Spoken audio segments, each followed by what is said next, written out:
We were all thinking it. Is Joe Biden trying to sabotage Kamala Harris? Is he mad that he got pushed out? So he's just basically saying, lady, you're on your own.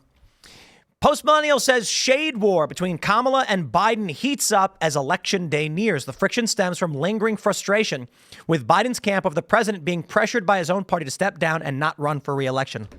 Remember when Biden put on that Trump hat? Come on, he put on a Trump hat. We know what he was saying. You screw with me, I screw back. Joe Biden did not want to drop out. He wants the power of the presidency, but he is a feeble old man whose brain don't work. And so they force him out. My theory is that he never agreed to leave. That week when he left, he said, I'm not leaving. And then all of a sudden a letter pops up on his X account saying, I'm leaving. I bet a staffer did that without telling him. And they said, it's done, Joe. We posted it. You can't walk this back. And so he's a bit pissed off. So right now we're hearing this story going around. Joe basically sinks Kamala Harris in her rhetoric around what's going on with Ron DeSantis and the hurricane. Seems to go deeper than that. They're now saying that the Biden camp doesn't even care at all about Kamala's campaign. He's not considering what he says and how it's affecting her. He does not care. But I want to make sure I pull this one up. This is so good. From 3 weeks ago. Fact check. Photo of Biden in Trump cap falsely shared as evidence of endorsement. You can play your games, Reuters. In an unexpected turn of events, President Joe Biden has endorsed Donald Trump for president. He put on a MAGA hat. And they're like, the White House came out and said this was just for unity. Dude, he is screwing with Kamala Harris because he does not like her. He didn't want her as VP. They made him take her on. Well, this is what you get. Postmillennial says, as Election Day approaches, tensions between Vice President Kamala Harris's team and President Joe Biden's White House staff are reportedly under strain, according to sources who spoke with Axios. The friction stems from lingering frustration with Biden's camp over the president being pressured by his own party to step down and not run for re-election. While the Biden team is still supporting a Harris victory in November, many remain uneasy about the transition from running Biden's re-election campaign to now backing a different candidate. They're too much in their feelings, a close Harris ally told Axios, referring to Biden's team. There have also been concerns regarding miscommunication with event coordination and media strategy. Last Friday, Biden held an impromptu White House press conference just as Harris was about to participate in a key campaign event in the swing state of Michigan. TV coverage switched from her event to that of the president speaking. Oh, man. Additionally, during the ongoing news coverage of hurricanes on the East Coast, Harris criticized Florida Governor Ron DeSantis for not taking her phone call. However, Biden publicly praised DeSantis for being gracious and cooperative in handling the disaster.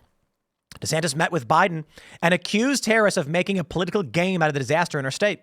And apparently now they're saying DeSantis just missed the call. He didn't intentionally avoid it.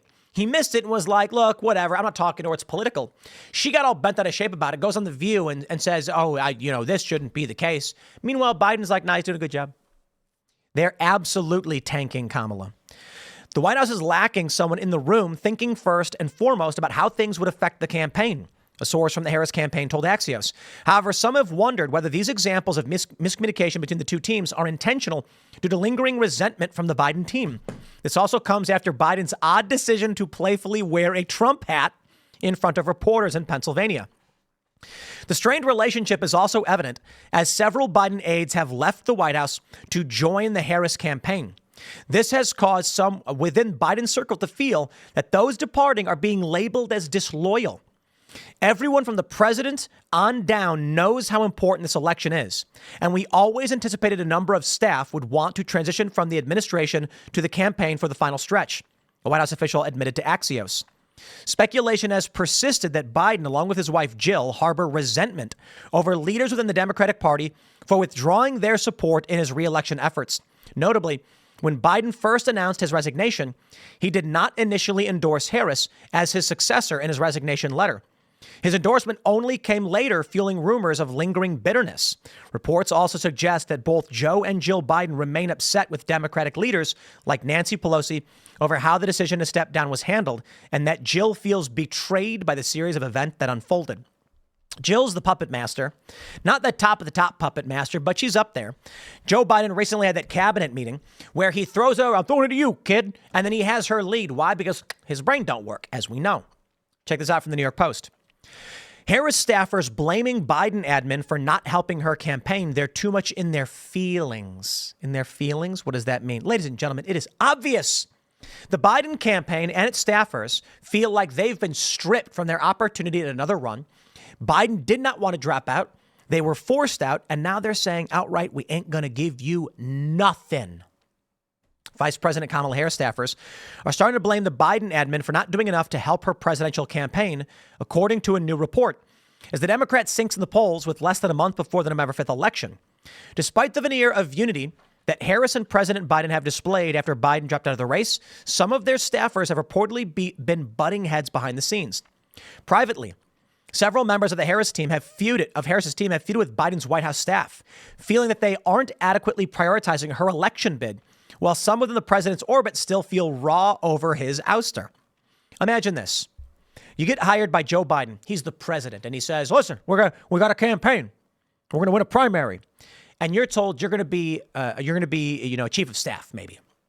Or you're going to be one of his aides working in this campaign. Or you're going to be a director. You've long dreamed of working a presidential campaign. And then overnight, Kamala Harris takes over and you are looking at the unemployment line. Now, maybe there's some other opportunities for sure, but she takes all your money. Now they're saying, sorry, campaign's over. Bye-bye. Some people go to Kamala Harris, but some people lost a real opportunity. Some people thought they had a chance at being in the president's administration, and they got ousted. This is internal politics that we expected. You cannot oust just Joe Biden. You got to oust everybody who aligned with him. Well, certainly most people were against him. A lot of people worked for him, and they were looking for that opportunity, and it was taken from them. Now, it seems you got an internal civil war in the Democratic Party. As the Harris-Walz campaigns grapples with a very close election, some within Harris's orbit have felt the White House hasn't been calibrating the president's schedule and messaging in the way that she needs, Axios reported, citing 10 sources familiar. They're too much in their feelings.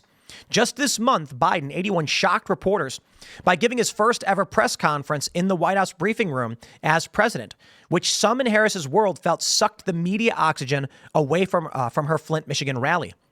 Last week, Harris feuded with Ron DeSantis, so we know this one. And for the context, for those that missed it, Biden said, Ron DeSantis, I was on the phone with him, he's doing great, undermining Kamala, saying he was doing poorly because she's trying to play politics.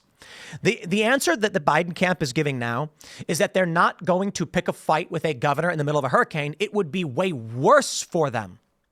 That is to say, my friends, Kamala Harris made a massive mistake. Not only did she not show up to the disaster zone from Helene right away, but when the hurricane was barreling down on Florida, she chose a negative approach. She should have said, Ron, if you need me, I'm here. I can call if you'd like. I didn't get an answer. Give me a call if you need me. She could have gone the positive route. Here's what she should have said. She should have said, I reached out to Ron DeSantis to offer any assistance that I could, but the governor's been very, very busy doing the good work he needs to do. I know we have disagreements, but right now I see where his priorities are. It's impressive. I thank the governor for the hard work he's doing. Let me know if you need me. I'm here. That would have gone over massively. But Kamala Harris is inexperienced. That's the word I use. Inexperienced. She doesn't know what she's doing. She's a bad candidate. She's inexperienced. And when it comes to the political game, Biden is outright saying, if we attack a governor right before a disaster, it's going to negatively impact you.